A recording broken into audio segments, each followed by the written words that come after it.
I finally did it. Alright, that was a fun little exercise right there for doing video editing. But, yes guys, I finally bought a new iPad Pro. And there are many differences with this one. But first, let's address the obvious question. Why would I buy a year-old iPad Pro in 2025? If you have been following my journey, this channel, since I started it almost a year ago, you know that this is something that was actually a while in the making. Big plans for this thing, and I wanted to be sure about this one. I've been planning this evolution since summer of last year, and I've made a lot of videos going over that journey, from me going from a 2018 iPad Pro to trying out the M1 iPad Pro to realizing I wanted an M4 iPad Pro. I was very methodical about this. I didn't make this decision on emotions. I made sure I really wanted to go through with this, especially since I hold on to one iPad for many years. So, why did I do this? First and foremost, my workflow is expanding above anything else. And I noticed my limitations when I was encountering aging issues with my 2018 iPad Pro. I'm always constantly a student in life, and I want to learn new skills. And I kind of want to take up more drawing elements now. I already use Procreate for making my YouTube thumbnails, my album covers, etc. And I kind of just want to expand upon that and get maybe a little bit more creative, at least with, baby stepping this thing. But anyway, going back to the decision of getting a 2024 iPad in 2025, I had so much fun doing this M1 iPad Pro challenge last year that I knew I wanted to continue on with that, just not so dramatically. But also from that, I learned what I preferred more. And for me, a 13-inch iPad, it's just too big for me, for my use case. In every sense of it, I just want something that's more portable.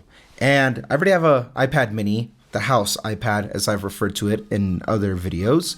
But for me, I love the portability of the 11-inch because my very first iPad I got was the 9.7-inch iPad Pro back in like 2016 or something like that. And I loved that form factor. And then in 2018, the redesign, the all bezel design came out, and I really loved that design over anything else. So I kind of went a little heavy-handed and I got that 13-inch one, and I enjoyed it for what it was, but it was overkill. But nonetheless, I held onto that very iPad for over 6 years, and I used it to its full potential for what I could with an A18X chip. And that's when I learned quietly behind the scenes, while also making a series of videos about it, that's when I learned that I was ready for an upgrade. And truth be told, I've been using this iPad for a while now. It was actually in my last video, I had it in the car with me, and yeah, I've been using it. I've been testing it for just about a week now, and I have some thoughts. That's my MKBHD impression there. But yeah, I have found myself realizing that I definitely made the right call with this model and these specs. No cellular, base model everything, and I just put one of them screen protectors on it that makes it feel like paper. It's not paper-like, the brand, but it does feel kind of paper-like. That's so dumb. Anyway, I got it off of Amazon for like 10 bucks or something like that. And so, yeah, it came with a pack of 2, and I have it on this. And I really love the white. I think I'm leaving my dark era. I have a space gray MacBook Pro. I had the space gray iPad Pro. I had the black iPhone 15.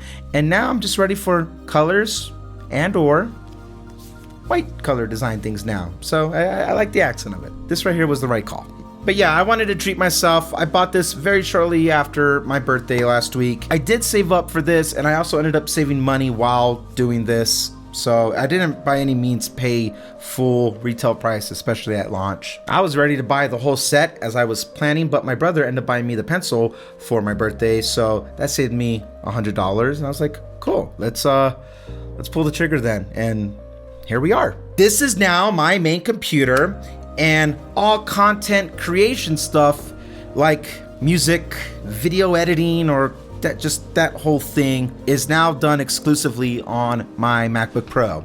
And my iPhone has now been promoted or demoted, depending how you want to look at it, as a more of a communication device instead of entertainment device.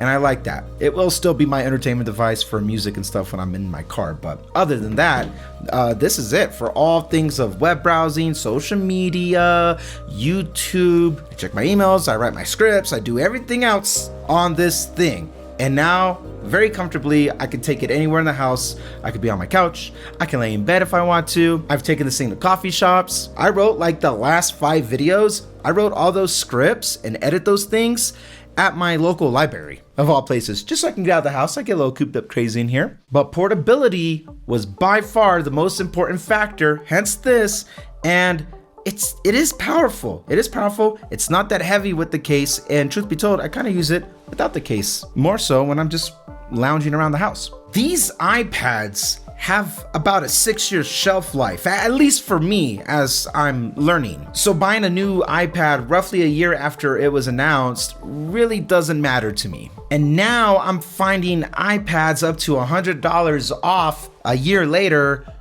plus my military discount. I mean, I love iOS. I don't love iOS 18, very buggy, but the concept of the Apple operating system, I do enjoy iOS, which means I enjoy iPadOS. I love having a light, portable computer to use outside of all things content creation, which is most things minus the things that you happen to see on YouTube. And I quite enjoy using the new Apple Pencil Pro for what it is, more so because I didn't have to pay for it. I'm still having to sign like legal documents with a wet signature without having to have paper and then scan it and upload it, then have paper waste. Like, it's all done on the iPad, and it's still very much an active part of my weekly life.